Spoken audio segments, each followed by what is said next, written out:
किसी से प्रेम करने के लिए उसकी उपस्थिति और अनुपस्थिति दोनों आवश्यक है। या तो आपके सम्मुख है तो आप प्रेम कर रहे हैं, या आपकी आंखों से ओझल है तो आप प्रेम के गाने गा रहे हैं। सबसे मधुर वो गीत जिन्हें हम दर्द के स्वर में गाते हैं, जब हद से गुजर जाती है खुशी, आंसू भी छलक कर आते हैं। Our sweetest songs are those who tell us saddest thought, Shakespeare ने कहा। लेकिन एक ये बावरा है जो जब उपस्थित है तो राधा है, जो उपस्थित है तो पूरा ब्रज है, और अनुपस्थित है तो मेवाड़ राजवंश की कुलवधु है, मीरा है। हमसे पूछा था किसी ने, हम एक बार न्यूयॉर्क में एक वर्ल्ड पोइट हाउस है तो वहां गए हुए थे, तो उन्होंने हमारे सम्मान में एक संध्या रख दी। एशिया के और यूरोप के कुछ नए कवि इकट्ठे हो गए, तो स्पेन की एक कवित्री ने कहा कि मैंने आपके यहाँ काफी पढ़ा है, आपके यहाँ के लोगों के बारे में जाना आने से पहले। So I was going through a poet's name Meera. मैंने कहा यस। उसने मुझसे कहा कि आप सो मैनी ऑफ फैलेसीज, बहुत सारी अजीब बातें हैं इसके अंदर। मैंने कहा क्यों? तो उसने मुझसे कहा कि इसमें कहानी है कि उनको विश्व भेजा गया और वो जी गई। तो मैंने कहा दो बातें एक साथ मत कहिए कि मीरा को पूरा पढ़ा और प्रश्न उठा। अगर मीरा को पूरा पढ़ा है तो प्रश्न उठ ही नहीं सकता है। अगर पात्रता कृष्ण को लेकर मीरा जैसी है, दुनिया के हर विश्व को बाध्य होकर अमृत बनना पड़ेगा, चरणामृत बनना पड़ेगा।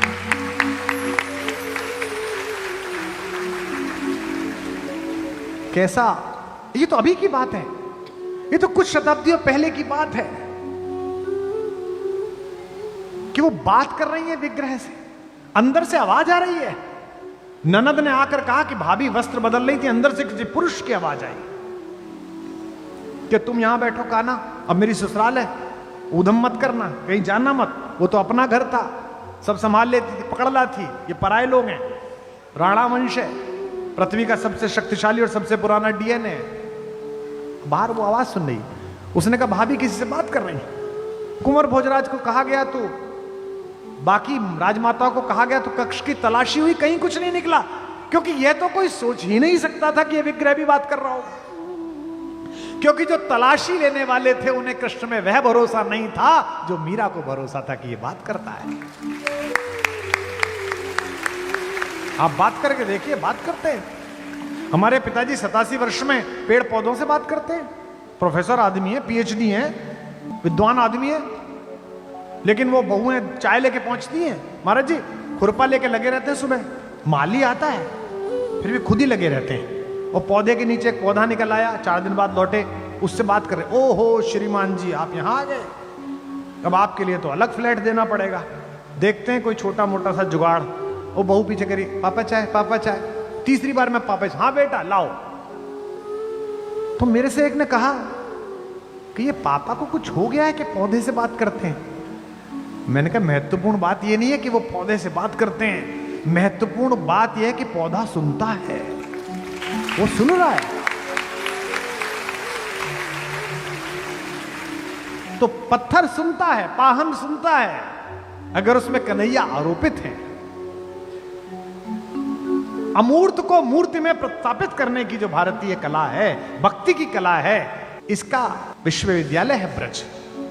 मेरी बड़ी प्यारी कवियत्री ममता शर्मा आगरा में रहती। महाराज जी क्या अद्भुत, भगवान ने उसे क्या दे दिया, बस वही कुछ छंद है जो मैं देखता हूं तेरा जीवन सफल हो गया। कि मीरा ने मूरत को जो सुलाया, मीरा ने मूरत को जो सुलाया, तो नटखट जाग के सो गया होगा, नटखट जाग के सो गया होगा, नटखट जाग के सो गया होगा। गोद के स्पर्श में मोद को पाकर, गोद के स्पर्श में मोद को पाकर, पाहन कोमल हो गया होगा, पाहन कोमल हो गया होगा, पाहन कोमल हो गया होगा। मीरा ने प्रेम की बेल जो बोई, तो कान्हा भी अंकुर बो गया होगा, कान्हा भी अंकुर बो गया होगा, कान्हा भी अंकुर बो गया होगा। मीरा ने आंसू के मोती सजाए, मीरा ने आंसू के मोती सजाए तो कान्हा भी धागा पिरो गया होगा। कान्हा भी धागा पिरो गया होगा, कान्हा भी धागा पिरो गया होगा, कान्हा भी धागा पिरो गया होगा, कान्हा भी धागा पिरो गया होगा। फूलों की डाली में सांप भेज दिया कि ये काट लेगा, जब भगवान के लिए माला बनाएगी तो सांप रस्सी में परिवर्तित हो गया। फूलों में सांप को देख के माला में धागे सी सांप को सी गई मीरा। धागे सी सांप को सी गई मीरा, धागे सी सांप को सी गई मीरा। राणा ने प्याला दिया विष का और सोचा अभी के अभी गई मीरा। सोचा अभी के अभी गई मीरा, सोचा अभी के अभी गई मीरा। मीरा ने विष तो पिया ही नहीं, ऐसे मौत को मार के जी गई मीरा। मौत को मार के जी गई मीरा, मौत को मार के जी गई मीरा। कृष्ण के प्रेम का प्याला है ये, रणधार से प्यार को पी गई मीरा। रणधार से प्यार को पी गई मीरा, रणधार से प्यार को पी गई मीरा, रणधार से प्यार को पी गई मीरा। लोग पूछते हैं कि राधा और मीरा में क्या अंतर है। महाराज जी, एक राधा जिन्हें शरीर कृष्ण मिले, एक मीरा जिन्हें केवल कृष्ण का ख्याल मिला, कृष्ण का स्वरूप मिला, कृष्ण की चिंतना मिली। राधा को कृष्ण की देह मिली, राधा को कृष्ण की देह मिली, बिन देह के नेह निभा गई मीरा। देह के नेह निभा गई मीरा, देह के नेह निभा गई मीरा। राधा को कृष्ण की देह मिली, बिन देह के नेह निभा गई मीरा। देह के नेह निभा गई मीरा, देह के नेह निभा गई मीरा। ब्रजभूमि में कान्हा ने रास रचा, मरुभूमि में फूल खिला गई मीरा। मरुभूमि में फूल खिला गई मीरा, भूमि में फूल खिला गई मीरा। कृष्ण ने द्वापर में राधा को गाया तो कलयुग में कृष्ण को गा गई मीरा। कलयुग में कृष्ण को गा गई मीरा, कलयुग में कृष्ण को गा गई मीरा। कृष्ण के प्रेम का राधा पे कर्ज था, कृष्ण के प्रेम का राधा पे कर्ज था, राधा का कर्ज चुका गई मीरा। राधा का कर्ज चुका गई मीरा, राधा का कर्ज चुका गई मीरा, राधा का कर्ज चुका गई मीरा, राधा का कर्ज चुका गई मीरा। कृष्ण तो श्याम है काजल, कृष्ण तो श्याम है काजल, काजल आंज के सो गई मीरा।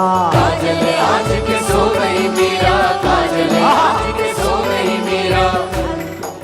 श्याम के नाम को ऐसा रटा के गोरी से सांवरी हो गई मीरा। गोरी से सांवरी हो गई मीरा, गोरी से सांवरी हो गई मीरा। कंठ के पंथ में प्रेम के अश्रु की वृष्टि से सृष्टि भिगो गई मीरा। वृष्टि से सृष्टि भी हो गई मीरा, वृष्टि से सृष्टि भी हो गई मीरा। उस खेत की रेत में मोती उगे, जिस खेत में बैठ के रो गई मीरा। उस खेत में बैठ के रो गई मीरा, खेत में बैठ के रो गई मीरा, खेत में बैठ के रो गई मीरा, खेत में बैठ के रो गई मीरा। राणा ने कहा कि ओझा बुलाओ, बावरी हो गई है, पागल हो गई है। कहा कि ऐसा मंत्र मारना कि ये कन्हैया ना बोले। आहा हा। राणा ने ओझा बुलाया, कहा कि भूत या प्रेत है मीरा के भीतर। भूत या प्रेत है मीरा के भीतर, भूत या प्रेत है मीरा के भीतर। राणा ने ओझा बुलाया, कहा कोई भूत या प्रेत है मीरा के भीतर। भूत या प्रेत है मीरा के भीतर, भूत या प्रेत है मीरा के भीतर। गिरधर गिरधर कीरे रटज घूमती घूमत दर पेदर। घूमती है दर बेदर, घूमती घूमती है दर बेदर। जीव पे गिरधर नाम ना आ सके, मंत्र कोई ऐसा मारिए इस पर। मंत्र कोई ऐसा मारिए इस पर, मंत्र कोई ऐसा मारिए इस पर। जीव पे गिरधर नाम ना आ सके, मंत्र कोई ऐसा मारिए इस पर। मंत्र कोई ऐसा मारिए इस पर, मंत्र कोई ऐसा मारिए इस पर। ओझा ने मीरा की आंखों में झांका। ओझा ने मीरा की आंखों में झांका तो ओझा भी गा उठा गिरधर।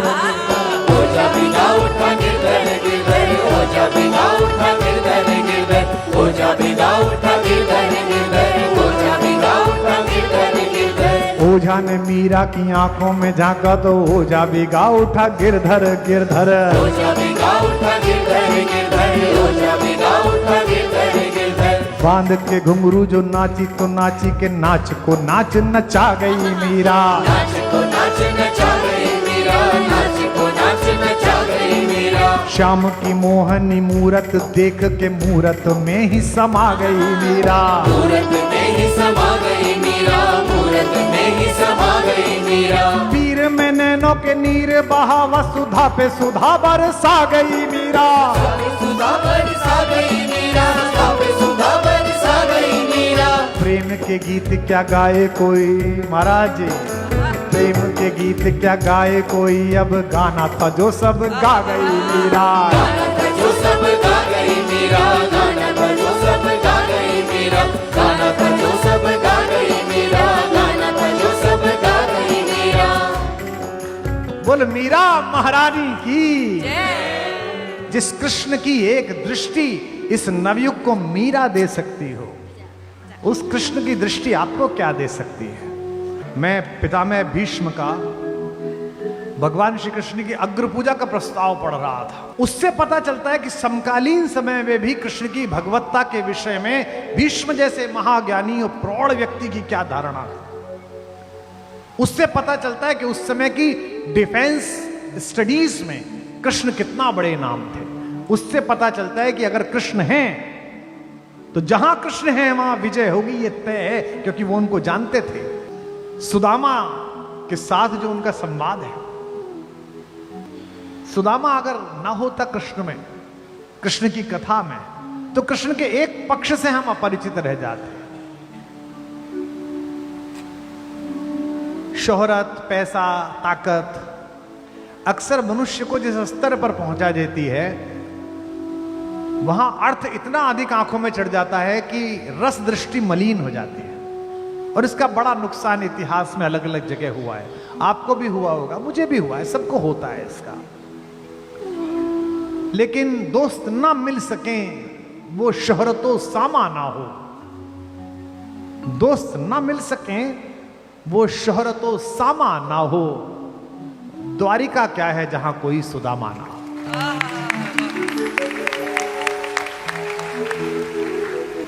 हम 4 भाई हैं, सब विद्वान हैं, कोई वाइस चांसलर है, कोई कुछ है। हमारी ये साध्वी जी बैठी है, पिताजी का बड़ा आशीष है। वो केवल मेरे पास रहने में प्रसन्न रहते हैं। वो कहते हैं यार ये कैसे गृहस्थ हैं, इनके घर सुबह घंटी बजाता है अखबार वाला और दूध वाला, और शाम को बाई घंटी बजाती है। जिस गृहस्थ के घर पर 10 आदमी चाय ना पिए और 5 आदमी भोजन ना करें, वो कैसा गृहस्थ है। एक छोटे से केवल एक वेतन में अपना घर चलाते समय मैंने अपने पिता को देखा कि संध्या होने पर अगर कोई व्यक्ति 5 बजे आ गया तो फिर उसका साहस नहीं है कि वो भोजन करे बिना चला जाए। तो अजी बैठिए प्रभु साहब, कहां जाएंगे? अरे सुनिए, वो आती जी क्या बना रही हो? प्रभु साहब खाना खाएंगे। जो बन रहा है प्रभु साहब खाएंगे। और 4 शेफ लगा लो, 5 बटलर लगा लो, 6 सेवक लगा लो, 8 साढ़े 8 बजे घर में आदमी बैठा रहता है, आप उसे हाथ जोड़ देते हैं बाहर। एक वक्त था, सोचता था मैं मेहमान कोई आए तो खाना खाऊं। एक वक्त था, सोचता था मैं मेहमान कोई आए तो खाना खाऊं। लानत है इस दौर पर, सोचता हूं मैं ये शख्स चला जाए तो खाना खाऊं।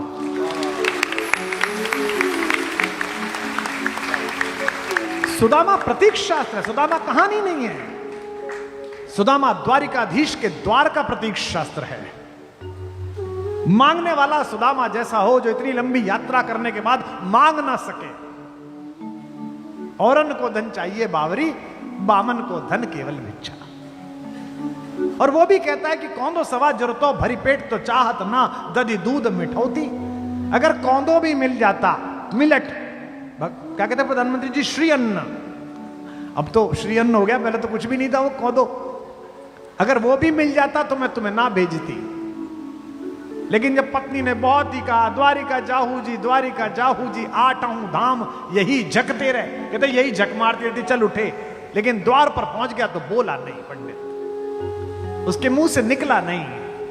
किसी के प्रति कुछ करने में अगर उसके मुंह से निकल गया तो आपके करने की आधी हानि उसी समय हो गई। मैंने अपने हर सत्र में बोला है, आज फिर बोल रहा हूं, अगर घर में कोई भी चीज ऐसी हो गई है जिसे आपको नया लाना हो तो पुरानी चीज को बेचना मत, क्योंकि ईश्वर ने इतना सामर्थ्यवान बनाया कि नई चीज आने की स्थिति हो गई है। सुदामा इसी एक संदर्भ का प्रतीक है कि द्वारिकाधीश का सारा वैभव अधूरा हो जाता अगर उसमें सुदामा नाम के चंद्रमा की आभा न जुड़ती, सब बेकार हो जाता, व्यर्थ हो जाता। और कृष्ण तो रसवर्षा है, राम में बहुत मन रमता है बोलते समय, लेकिन मर्यादा का चाबुक पीछे खड़ा रहता है, ऐसा मत, इधर इधर यूं यूं यूं चलता है। अभ्यास है रस्ते पे चलने का तो चल लिया, गुरुजनों ने सिखाया है, माता पिता का अभ्यास है, सत्संग किया है, आचार्य लोगों का तो थोड़ा अभ्यास है, चल लेते हैं। कृष्ण क्या तो उछल के कूद के चल, गिर जा, मिट्टी में गिर जा, फिर खड़ा हो जा, फिर चल, कोई समस्या ही नहीं है। इसलिए मैं सदा कहता हूं, कल भी मैंने कहा, फिर एक पंक्ति दोहरा रहा हूं, आप अपनी मोहर लगाना, राम सपने हैं, कृष्ण अपने। वाह, बस इतना। कहते सुनते में कोई लाज लज्जा मर्यादा, कोई सीमा। जैसे गांव ज्वार में यार चचा होते थे, 1 साल 2 साल बड़े, कृष्ण ऐसे ही है, कहते में बिल्कुल। और मैंने लोगों को उनसे लड़ते हुए देखा है। हमारी एक मौसी थी, उनको पुत्र का बड़ा चाव था, उनके 3 पुत्रियां हो गई। जब चौथी बार गर्भवती हुई तो पूरे टाइम कन्हैया से लड़ती रही, ये लाला लाला दे दे, वो क्या करें इसमें भाई। अब फिर लड़की हो गई, महाराज जी मैंने वो गाली देते हुए देखा हो। और आले में बैठे हुए कृष्ण के चेहरे पर जब मुस्कान थी, मैं छोटा सा था, जैसे एक शैतान बच्चा शैतानी करने के बाद चुप खड़ा हो जाता है, ऐसे खड़े हुए वो सुन रहे थे। और फिर 20-25 दिन बाद मैंने अपनी मौसी को उसी तरह उनका श्रृंगार करते, नहलाते धुलाते सब देखा है। दुनिया में मनुष्य के सबसे निकट अगर परमात्मा की कोई अभिव्यंजना है तो उसका नाम योगेश्वर कृष्ण है, उसका नाम मुरलीधर।